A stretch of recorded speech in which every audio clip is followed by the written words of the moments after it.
Gloire à Dieu. Comment allez-vous? Et je suis vraiment heureux d'être avec vous ce matin. Amen. Alléluia. Il faut que vous soyez réactifs ce matin. Moi, j'ai envie que ça bouge. J'ai envie que quand je parle, je veux entendre des voix, je veux entendre des amen. Amen. Nous sommes dans la présence de Dieu et rien ne doit occulter cette grâce que Dieu veut nous communiquer ce matin. Lorsque Jésus est là, il guérit. Lorsque Jésus est là, il libère, il transforme, il ne change pas. Amen. La seule chose que Dieu attend de nous, c'est un cœur ouvert. Et lorsque notre cœur est ouvert, l'Esprit de Dieu peut s'engouffrer et faire des choses extraordinaires, faire revivre tout ce qui est mort. Amen. Combien ont besoin d'être touchés par la grâce de Dieu ce matin? Moi, je lève mes deux mains. J'ai besoin, Seigneur. Alléluia. J'aimerais avant d'entrer dans le message, j'aimerais qu'on fasse une chose. Est-ce qu'on pourrait juste acclamer le Seigneur pour tout ce qu'il a fait, pour qui il est? Merci, Seigneur. Je te rends grâce, mon Dieu. Quelle joie de te connaître. Seigneur. Plus fort que ça, on peut acclamer le Seigneur. Alléluia. Alléluia. Amen. Oh, vous savez, lorsqu'on est touché par Dieu, on ne peut pas rester stoïque. « Ah, Seigneur, tu es bon. » Non, non, non. Lorsqu'on est touché par Dieu, ça doit se voir, ça doit émaner de nous. Amen. Et ce matin, je vais vous parler d'un thème qui est l'adoration totale. Un appel à l'adoration totale. Et c'est une joie vraiment de pouvoir partager la parole de Dieu ce matin. Et au travers de ce thème-là, j'aimerais qu'on puisse découvrir une nouvelle façon de voir l'adoration. Et on va rentrer dans une histoire, mais d'abord, qu'est-ce que l'adoration? Je vous pose la question. Qu'est-ce que l'adoration? L'adoration, c'est ce que l'on offre à Dieu pour qui il est. La louange est pour ce qu'il a fait pour nous. Il y a une nuance. Et j'aimerais vous poser une deuxième question. Quel pourrait être le summum de l'adoration? Vous avez réfléchi à ça? Qu'est-ce que je pourrais faire d'extraordinaire qui fait que mon adoration touche le cœur de Dieu? Est-ce que c'est le fait de jeûner davantage? Est-ce que c'est le fait de faire des pèlerinages pour certains? Est-ce que c'est le fait de faire souffrir mon corps? Si on regarde dans la parole de Dieu, si on regarde dans la Bible, quelle personne dans la Bible nous révèle le cœur même de l'adoration? Qui? Quand? Où est-ce qu'on le trouve? Alors je me suis posé la question, est-ce que c'est Abraham? Abraham a quand même fait quelque chose d'extraordinaire au point d'offrir son propre fils Isaac. C'est un acte d'adoration que peu auraient fait. Mais ce n'est pas lui que je vais vous parler ce matin. Est-ce que c'est David, qui était un adorateur, qui a écrit des dizaines et dizaines de psaumes? Non, ce n'est pas David que je vais vous parler ce matin. Est-ce que c'est Déborah? Déborah qui se leva comme une mère en Israël et qui a donné un cantique prophétique d'adoration, de choses qui prenaient place. Non, ce n'est pas elle. Est-ce que c'est Lydie qui a soutenu financièrement le Seigneur Jésus? Non, ce n'est pas elle. Est-ce que c'est Anne? Est-ce que c'est Anne qui a apporté, elle était en souffrance, elle était stérile et elle a crié à Dieu en disant « Seigneur, avec un doux murmure des lèvres, donne-moi un fils. » Et Dieu l'a exaucé, on le sait. Est-ce que c'est un homme qui a apporté une adoration totale ou est-ce que c'est une femme? D'après vous? Un homme, une femme? C'est une femme. Ce matin, je vais vous parler d'une femme. Vous savez pourquoi, messieurs? Parce que les femmes ont une longueur d'avance sur nous, toujours. C'est comme ça. Elles sont plus rapides, elles sont plus malines. Bon, nous, on est un peu plus basiques. Hein? C'est vrai? En tout cas, je vais vous parler d'une femme et on va voir cette femme qui a déversé le parfum aux pieds de Jésus. Le parfum de grand prix. Pourquoi c'est le summum de l'adoration? C'est ce que nous allons voir ce matin. Mon premier point, c'est l'adoration. L'adoration est personnelle et incompréhensible pour les autres. Matthieu 26, verset 6 nous dit ceci.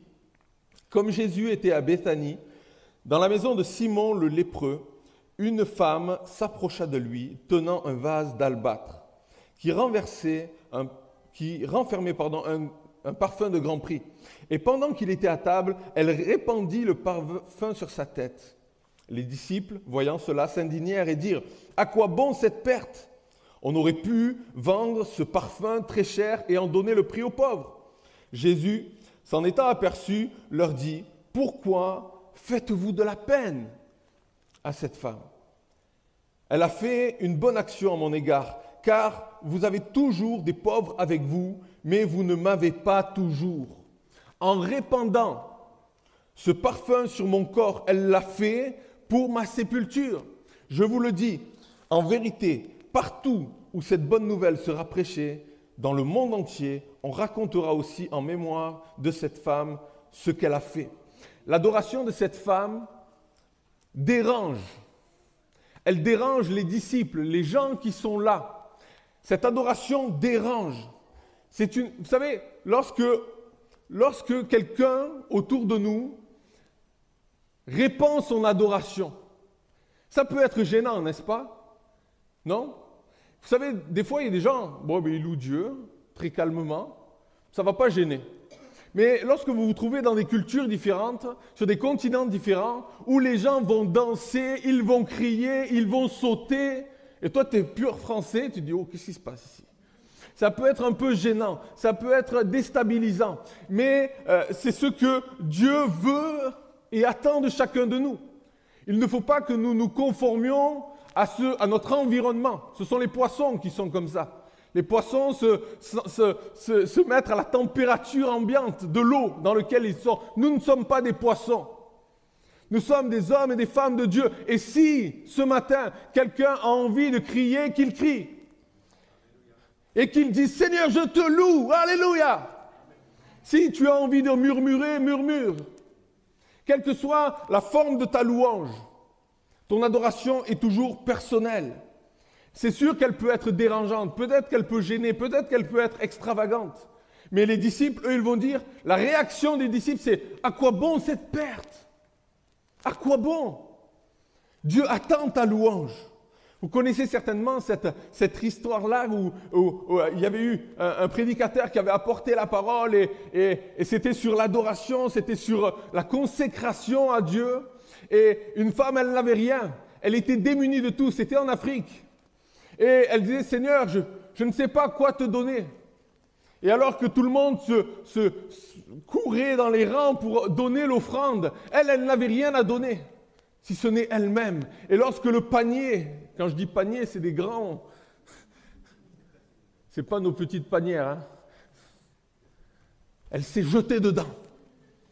Elle s'est jetée dedans en disant, c'est vraiment un symbole important, c'est « Seigneur, je n'ai rien à t'offrir, mais je me donne tout entier pour toi. » C'est ce que Dieu attend de nous ce matin. Amen. Alléluia. Chaque adoration est différente. Mais le jour où tu vas adorer Dieu, vraiment, j'insiste sur le vraiment, parce que souvent, nous adorons Dieu peu de temps, comme ça nous chante. Mais lorsque tu vas vraiment adorer Dieu, vraiment, n'attends pas d'être compris par les autres. Vous savez, moi je suis dans une église où ça chante fort. À chaque fois que j'ai des invités, ils me disent « Ouah, ton église, elle est vivante, ça chante, ça bouge, ça crie. » Mais j'aimerais dire aussi, ce n'est pas parce qu'on chante fort qu'on est plus spirituel que ceux qui se taisent. Il faut toujours de l'équilibre. Vous savez, des fois, un simple murmure de la part d'un cœur, d'une personne qui a soif de Dieu, qui veut lui apporter une adoration authentique, fera plus d'effet que ceux qui vont crier ou parler en langue. Vous comprenez ce que je dis? Ce que Dieu veut, c'est un cœur. Alors ce matin, si tu dois pleurer, pleure. Ne te retiens pas, ne retiens pas tes larmes ce matin. Si tu dois pleurer, pleure. Si tu dois gémir devant Dieu, gémis devant Dieu. Si tu dois crier, crie. Si tu dois te prosterner, prosterne-toi. Vous savez, nous ne pouvons pas Je ne peux pas rester stoïque, rester digne devant des aveugles qui voient, devant des sourds qui entendent, devant des paralysés qui marchent. Je ne peux pas rester stoïque devant un Jésus qui guérit, qui libère, qui affranchit, qui sauve encore aujourd'hui. Nous ne pouvons pas rester stoïques devant un Dieu vivant, le Dieu de la Pentecôte qui a allumé un feu dans nos veines. Je ne peux pas.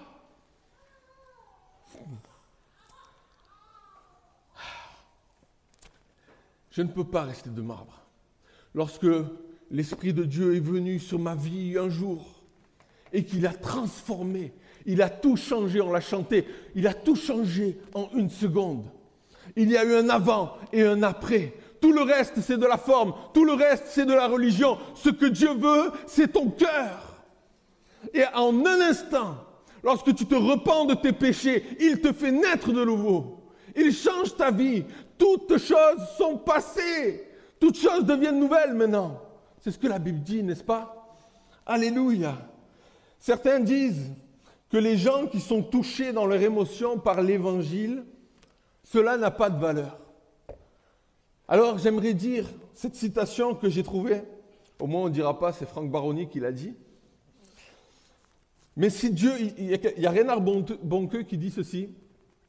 Si Dieu ne touche pas nos sentiments, nos émotions, c'est le diable qui le fera. Est-ce que vous ne pensez pas qu'autour de nous, le diable touche beaucoup les émotions des gens pour qu'ils périssent? Alors, si dans l'Évangile, on touche l'émotion, heureusement, Dieu se sert de l'émotion pour faire naître à la vie. Amen. Comment Dieu peut-il convaincre des pécheurs et les aider à parvenir à la repentance sans qu'ils se sentent touchés? Comment Dieu peut leur accorder la joie des péchés pardonnés sans leur donner la moindre sensation dans leur âme? Alléluia! Nous servons un Dieu vivant. Amen. Je vous aime, hein? C'est pas parce que je parle fort que je vous aime pas, hein? Parce que je vois un peu des visages, oh là là, qu'est-ce qu'il a lui? Mais ceux qui me connaissent, hein? Ok?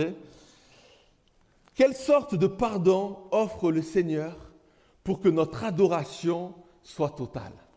C'est une question. Ce pardon qui transforma le cœur de cette femme-là, prostituée, au point de l'amener à lui laver les pieds avec ses cheveux et la pousser à faire quelque chose de déraisonnable, d'insensé, de casser un vase qui avait beaucoup de valeur, ce vase d'albâtre. Et mon deuxième point, c'est celui-ci. L'adoration totale est spontanée, elle est sacrificielle et elle est désintéressée. Elle est spontanée, elle vient du cœur, il n'y a pas de calcul. Je vais faire ceci pour être vu, pour être entendu, pour avoir une renommée. Non, non, l'adoration, elle est spontanée. On ne cherche rien si ce n'est à adorer le Seigneur. Elle est désintéressée. On ne cherche pas à obtenir dans notre adoration d'avoir un intérêt de la part des hommes. Vous comprenez? Et elle est sacrificielle. L'évangéliste Marc ajoute ceci. Il ajoute que ce parfum, c'est du nard pur. Le parfum, c'est du nard pur. Il rajoute aussi que le vase va être rompu. On va le briser. Et il ajoute aussi aux autres évangiles que ce vase-là, ce contenant, coûtait 300 deniers. 300 deniers, vous avez déjà entendu l'histoire, ça représente 1 an de salaire. Mais si on réfléchit, le contenant coûte cher. Le vase d'albâtre, en lui-même, sans le parfum dedans, coûte cher.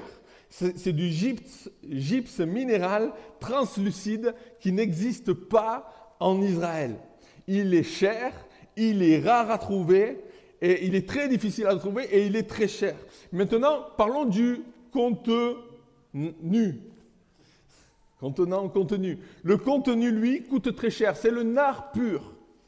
On ne le trouve pas en Israël. Est-ce que vous savez où on le trouve, le nard pur? Non, ok. On le trouve sur les collines de l'Himalaya, au Népal et en Inde, à des milliers de kilomètres d'Israël. Ce nard pur a beaucoup de significations, mais il a une valeur énorme, 300 deniers. En gros, c'est 30 000 $ ou 20 000 €. Ok? C'est beaucoup d'argent, n'est-ce pas? Et elle va faire ce sacrifice-là, parce que pour elle, c'est sa manière d'adorer Dieu. Par cette offrande, elle déclare, Dieu, tu es mon tout. Rien n'a plus de valeur que toi. Amen. Vous savez, ce nard pur, il a une symbolique très importante. Le nard pur, certains commentaires vont dire que c'était réservé pour les noces. Ce nard pur, cette femme-là réservait ce parfum-là pour son mariage. Ça nous parle de pureté. Elle se réservait pour son mariage. Malgré tout, elle n'avait plus aucune chance de pouvoir offrir à son futur époux de la pureté, si ce n'est qu'elle était prostituée. Vous comprenez? C'est quelque chose qui a un sacrifice énorme. L'adoration totale est un sacrifice qui me coûte. Amen. Ça me coûte de louer Dieu. Ça me coûte vraiment quelque chose. Alléluia. David dira ceci, je n'offrirai pas à l'Éternel un sacrifice qui ne me coûte rien. Dieu cherche des adorateurs. Ce n'est pas une question d'argent, c'est une question de cœur. Mais lorsque ton cœur est ouvert, le porte-monnaie sera ouvert également. Nous avons beaucoup de difficultés en France avec l'argent. Moi, j'ai été libéré depuis que je suis au Canada. Il y a une approche complètement différente de l'argent. Et vous savez que lorsque l'on est généreux avec Dieu, on reçoit. Non pas donner dans un but de recevoir, mais donner avec désintérêt. Comme un sacrifice d'adoration. Seigneur, je te donne, reçois ma louange, reçois mon adoration. Et Dieu bénit. Amen. Vous savez, pour nos enfants, on fait toutes sortes de choses pour qu'ils soient heureux. On va faire beaucoup de gros sacrifices et même parfois des efforts financiers. Parfois, on se retrouve dans des situations où on n'a pas d'autre choix que de mettre nos enfants à une école privée. Parce que les écoles publiques n'offrent pas tout ce qu'il faut de correct. Et de plus en plus dans nos milieux, nous sommes invités à trouver des écoles qui soient un peu plus dignes de tout ce que l'on peut entendre. Je ferme la parenthèse. Mais ça coûte. Les efforts financiers sont importants. Et on le fait parce qu'on aime nos enfants. N'est-ce pas? Lorsque l'on aime, on ne compte pas. Le plus important, c'est le cœur. C'est le cœur qui parle. Lorsque je vois mes enfants, je veux leur offrir une école privée, je veux leur offrir des instruments de musique, du sport, peu importe. Je vais donner, ça va me coûter quelque chose. Amen. L'adoration est spontanée, elle est désintéressée, elle va casser le vase pour laisser répandre le parfum. Pourquoi a-t-elle cassé le vase? Parce qu'une fois qu'elle a cassé ce vase-là, tout peut se répandre. Lorsque tu casses, tout se répand. La quantité de ce parfum, c'est 500 millilitres. Elle a tout versé. Elle a tout versé, 500 millilitres. Elle a cassé le vase qu'il contenait. Mais nous sommes, vous savez, des chrétiens, petites louanges. Oh Seigneur, je te loue. Psst, psst, psst, psst. Amen. Nous sommes comme ça, non? Oh Seigneur, merci pour cette journée. Je remets tout entre tes mains. Amen. Et souvent, nous passons un peu plus de temps, 1 minute. Et nous allons nous dire, ah Seigneur, je te cherche, j'ai besoin de toi. Et là, on ne le voit pas, mais le Seigneur approche. Et il s'approche de toi alors que tu le pries, alors que tu le loues. Il s'approche et lorsqu'il est là, tu dis, ah Seigneur, merci, amen, et je pars. Le Seigneur n'a même pas le temps d'arriver que nous ne sommes plus là. Nous sommes partis à nos occupations. Soyons sérieux. Prenons du temps dans la présence de Dieu. Prenons du temps à le prier. Prenons du temps à chercher sa face. Prenons du temps à lire la parole. Prenons du temps à le découvrir. Prenons du temps à le connaître. Amen. Amen. J'aimerais te poser une question ce matin.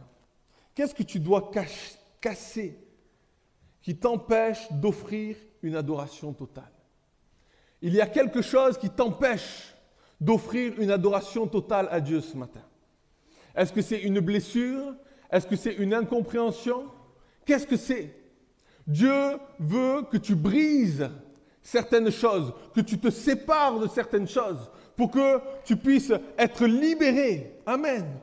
Je te pose une question. Qu'est-ce que tu dois casser dans ta vie? Qu'est-ce que tu dois te séparer dans ta vie pour que tu puisses offrir à Dieu une adoration totale? Souvent, nous versons quelques gouttes. Alors, je vais le faire. J'ai l'autorisation du pasteur. Ah, c'est du vrai, hein? C'est pas de l'eau, hein? Seigneur, merci. Et elle a commencé à verser quelques gouttes. Bon, il faut que j'en garde pour la deuxième réunion. Mais imaginez, elle a déversé 500 millilitres de parfum de grand prix. Nous, on ne se rend pas compte, on se dit, oh ben oui, on connaît l'histoire. Mais lorsque l'on réalise pleinement le sacrifice, le geste qu'elle a porté, on se rend compte de son cœur, de son désir, de dire, Seigneur, viens faire quelque chose dans ma vie. Ne me laisse plus dans cet état. Seigneur, j'ai besoin que tu viennes me toucher, j'ai besoin que tu viennes me restaurer, j'ai besoin que tu viennes transformer ma vie, j'ai besoin que tu viennes briser tout ce qui m'empêche de t'offrir une louange et une adoration. Amen. Vous savez, avec le Seigneur, on compte tout. On compte notre temps, on compte nos efforts, on compte notre service, combien de fois on sert, combien de fois on fait des efforts, on compte notre argent. Souvent, peuple de Dieu, nous manquons de sérieux avec Dieu. Nous manquons de sérieux. Et Dieu attend de nous, lui qui nous a rachetés au prix de son sang. On l'a entendu dans la lecture, alors que nous étions encore des pécheurs, Christ est mort pour nous. Maintenant, bien plus, nous sommes sauvés par grâce, alors réjouissons-nous. Alléluia! Proclamons sa bonté, chantons ses louanges. Amen. Vivons la vie que Dieu a pour nous, réalisons tout ce qui nous empêche d'aller plus loin. Et prions, prenons ordre, prenons autorité en disant, Seigneur, il y a telle et telle chose dans ma vie qui m'empêche d'aller plus loin. Je prends autorité et je vais de l'avant. Amen. Et le Seigneur va nous délivrer. Alléluia. Alléluia. Dans le livre de Luc, il y a certains commentaires qui vont dire que cette femme-là, c'était pas une prostituée, c'était Marie. On va le voir un peu plus loin. Mais peu importe. Dans Luc, on voit que il y a une autre histoire. Je pense que c'est une autre histoire. C'est Simon le lépreux qui reçoit cette femme qui est prostituée. Et là, on voit qu'il y a une adoration. Luc va nous montrer comment elle va pleurer, comment elle va apporter son adoration, cette femme prostituée. Imaginez, cette ancienne fille des rues, cette ancienne prostituée, lorsqu'elle est rentrée dans la maison du pharisien, elle avait peur. Elle avait peur parce qu'elle ne se sentait pas digne. Pourquoi? Parce que lorsque on a affaire à des religieux, on n'a pas envie d'y aller, n'est-ce pas? Lorsque vous êtes accueilli dans un endroit où tout est sclérosé, tout est mort, où il n'y a aucune chaleur, aucun amour, je ne dirais pas les églises qui peuvent ressembler à ça, peu importe. Mais nous sommes les enfants de Dieu. Nous devons accueillir, nous devons aimer, nous devons entourer. Nous devons faire la différence. Mais cette femme-là, cette femme prostituée, elle entre dans la maison du pharisien. Elle avait peur. Elle ne se sentait pas digne. Elle se disait, j'ai trop fait. J'ai trop péché. Je suis allé trop loin. Je ne mérite pas une telle grâce. Peut-être que toi, tu es là ce matin et tu te dis, je ne peux pas Pasteur, je ne peux pas entrer dans cette adoration totale. C'est réservé aux leaders. C'est réservé aux pasteurs. J'aimerais te dire que ce matin, Dieu attend ta louange. Dieu attend ton adoration. Ce parfum de louange qui va élever et glorifier son nom. Amen. L'adoration totale, c'est l'humilité et l'abaissement. Dans Luc chapitre 7, on va le lire à partir du verset 44. Puis, se tournant vers la femme, il dit à Simon, « Vois-tu cette femme? Je suis entré dans ta maison, et tu ne m'as point donné d'eau pour laver mes pieds. Mais elle les a mouillés de ses larmes et les a essuyés avec ses cheveux. Tu ne m'as point donné de baiser, mais elle, depuis que je suis entré, elle n'a point cessé de me baiser les pieds. Tu n'as point versé d'huile sur ma tête, mais elle a versé du parfum sur mes pieds. C'est pourquoi, je te le dis, ses nombreux péchés ont été pardonnés, car elle a beaucoup aimé. Mais celui à qui on pardonne peu, aime peu. Et il dit à la femme, tes péchés sont pardonnés. Oindre la tête et les pieds était une marque de respect, une marque de révérence. Lorsque le pharisien, lui, reçoit Jésus, il ne fait rien pour Jésus. Aucune marque de respect. Pourtant, c'est apparemment lui l'homme de Dieu, celui qui devait mieux connaître Dieu. Jésus était réputé. Il faisait le tour des villes et il attirait les foules. Il était un objet d'intérêt pour ce pharisien. Lorsque ce pharisien invite Jésus, ce n'est pas de manière désintéressée. Il a un but. Il va d'abord juger cette femme et essayer de trouver une faille en Jésus. Il dit, si cet homme était un véritable homme de Dieu, il saurait. La religion te fait dire, tu n'as pas assez ceci, tu n'as pas assez cela, tu n'es pas assez, tu ne fais pas assez. Il te manque toujours quelque chose avec la religion. Je ne parle pas de religion, je parle d'un salut par grâce, par le moyen de la foi qui est en Jésus-Christ. Nous n'avons pas à ajouter des choses à ce que Jésus a déjà fait. Amen. À l'image de ce pharisien, la religion te fait rester lépreux avec ton péché, dans ta condamnation, dans ta critique, dans tes jugements, dans ton sentiment de supériorité, dans ta propre justice. Pensez-vous que Jésus ne savait pas qui était cette femme? Peut-être, ce soir, nous avons des cœurs, comme ce pharisien des fois. Des fois, nous condamnons facilement, nous critiquons facilement, nous jugeons facilement. Nous condamnons, nous nous croyons supérieurs, nous prenons de la hauteur. Un peu de levain fait lever toute la pâte, n'est-ce pas? Mais qu'est-ce que va dire Jésus? C'est ça qui m'intéresse. Quand est-ce que Jésus a pardonné ses péchés? Est-ce que c'est au verset 48 quand il dit « Tes péchés sont pardonnés » ?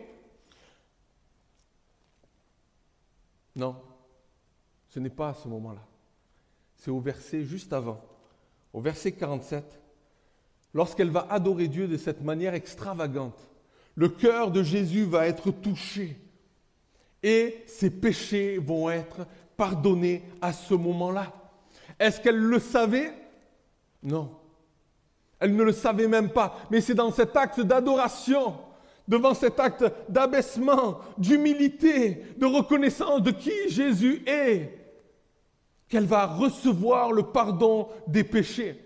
Alors vous allez me dire, oui mais bon, on était encore sous l'ancienne alliance, hein? C'est vrai ou pas? Jésus n'était pas encore mort et ressuscité.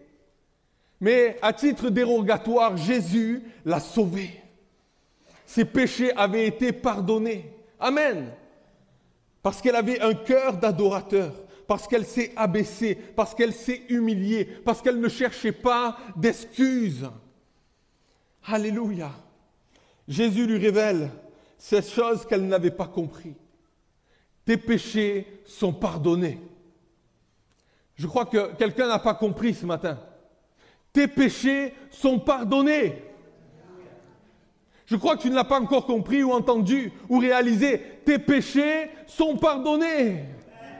Il n'y a rien à ajouter. Tes péchés sont pardonnés. Si tu as donné ta vie à Jésus, si tu marches avec lui, tes péchés sont pardonnés. Alléluia. Alléluia. Vous savez, nous n'avons pas besoin, frères et sœurs, d'ajouter des règles religieuses au salut en Jésus-Christ. Nous sommes forts pour ça. Le cœur de l'homme est tortueux et nous sommes bons pour ajouter des règles pour être sauvés. Nous n'avons rien à ajouter. Jésus sauve. Que ça te plaise ou non, que ça me plaise ou non, Jésus a décidé de sauver l'humanité. Alors ce n'est pas à nous, avec nos règles, de changer ce que Dieu a instauré. Et il a déclaré à l'humanité que vous seriez sauvés. Alors certains évangélistes que j'aime beaucoup disent « l'Afrique sera sauvée ». Moi je vais dire « l'Europe sera sauvée ». L'Amérique sera sauvée, l'Inde sera sauvée, amen. Ne nous décourageons pas, croyons dans les promesses de Dieu, alléluia. J'ai encore du temps? Oui? Ok. On va prendre ensemble dans Jean chapitre 12. L'adoration, c'est mon dernier point, l'adoration totale, c'est le pardon et la révélation. Jean chapitre 12, versets 1 à 8. 6 jours avant la Pâque, Jésus arriva à Béthanie, où était Lazare, qu'il avait ressuscité des morts. Là, on lui fit un souper. Marthe servait et Lazare était un de ceux qui se trouvaient à table avec lui. Marie, ayant pris une livre d'un parfum de nard pur de grand prix, oignit les pieds de Jésus et elle lui essuya les pieds avec ses cheveux. Et la maison fut remplie de l'odeur du parfum. Un de ses disciples, Judas Iscariote, fils de Simon, celui qui devait le livrer, dit « Pourquoi n'a-t-on pas vendu ce parfum 300 deniers et pourquoi les donner aux pauvres ?» Il disait cela non parce qu'il se mettait en peine des pauvres, mais parce qu'il était voleur et que tenant la bourse, il prenait ce qu'on y mettait. Mais Jésus dit « Laissez-la garder ce parfum pour le jour de ma sépulture. Vous avez toujours les pauvres avec vous, mais vous ne m'avez pas toujours. » Comprenez, pourquoi Marie, on voit que là, cette femme-là s'appelle Marie, pourquoi Marie va prendre ce parfum et elle va le briser? Je me suis posé la question. Rappelez-vous l'histoire de Lazare. Vous vous souvenez de l'histoire de Lazare? Marie avait dit ceci dans Jean chapitre 11, verset 32.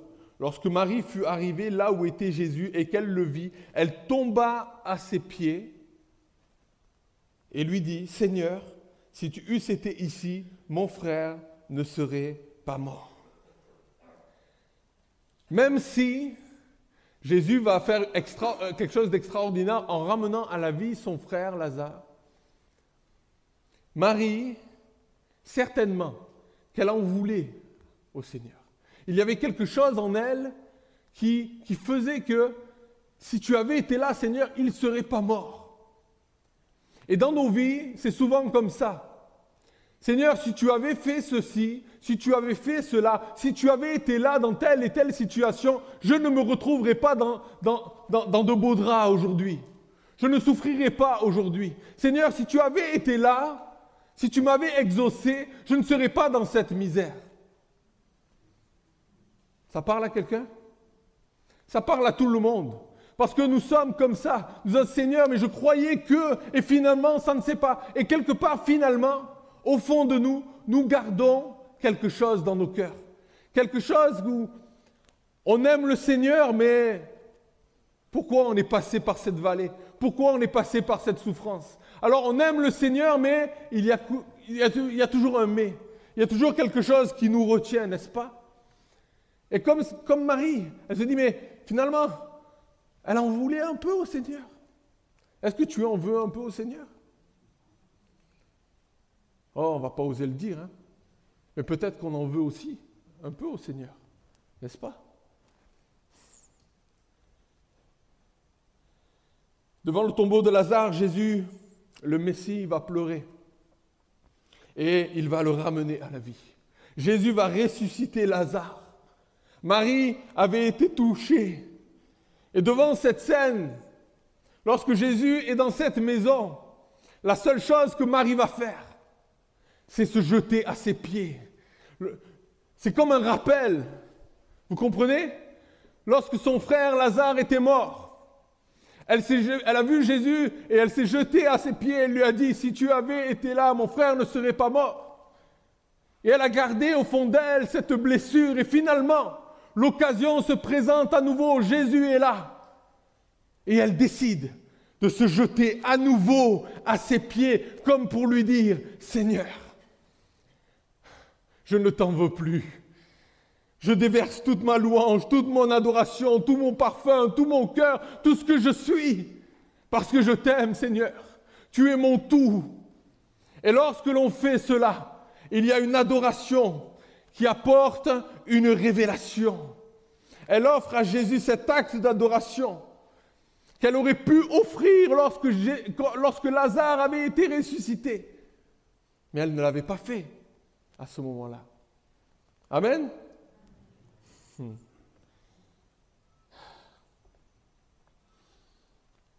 savez, je crois que ce matin, je peux demander aux musiciens de venir, s'il vous plaît. On va terminer. Ce matin, je le sais, il y a des personnes ici, dans ce lieu. Vous êtes chrétiens. Jésus est votre vie, votre amour, tout ce que vous voulez. Mais il y a un mais.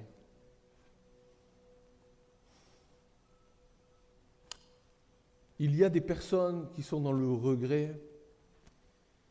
Il y a des personnes qui sont dans les blessures en disant, Seigneur,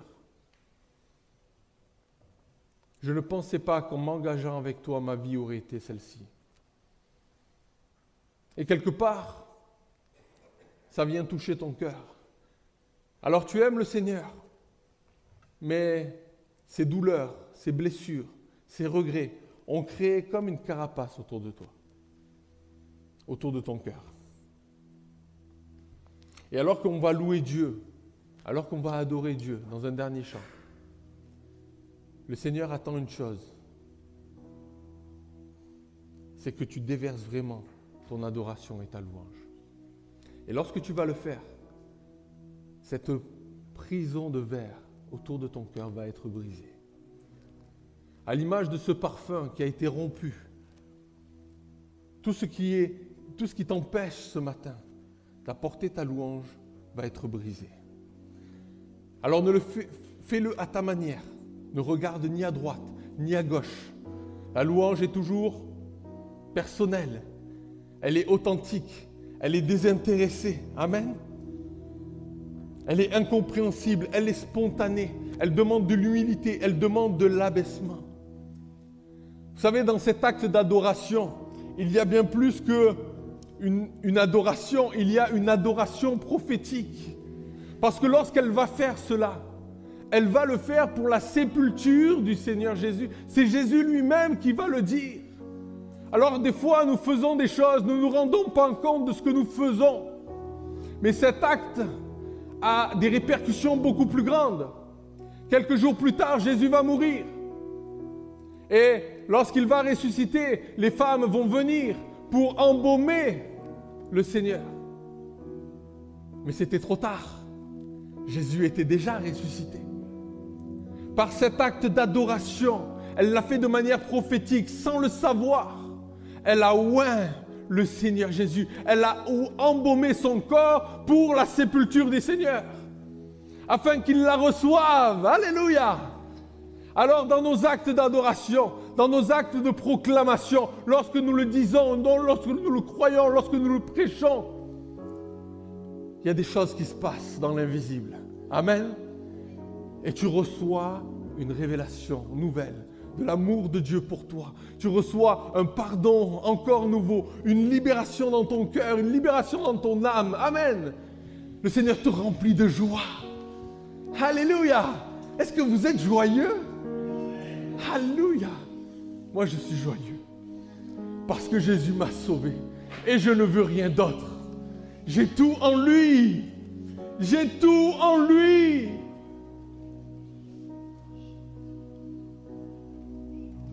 Tu ne l'as pas compris.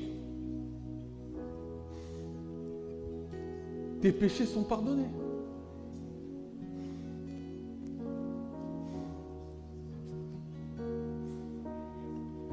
Rien à ajouter. Rien à ajouter.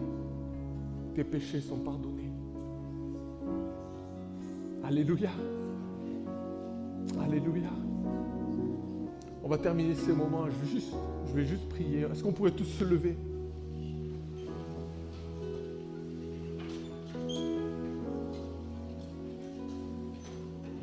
Alléluia. Seigneur Jésus, mon Dieu, ta parole a été annoncée et je prie, Seigneur, pour cet auditoire. Je prie pour mes frères. Je prie pour mes sœurs. Je prie pour tous ceux qui n'ont pas compris, qui ne réalisent pas. Pour tous ceux qui sont délaissés, pour tous ceux qui sont abandonnés, tous ceux qui n'osent pas élever leur voix vers toi, tous ceux qui, la louange ne s'élève pas au-dessus du plafond, leur adoration est comme stérile. Seigneur mon Dieu, je prie afin que ce matin, Saint-Esprit, tu fasses une œuvre de régénération, que tu fasses une œuvre de restauration, que tu puisses remplir ces vases ce matin afin que chacun d'entre nous puissions t'offrir une nouvelle louange, une nouvelle adoration avec des cœurs entiers pour toi. Père, je prie dans le nom de Jésus.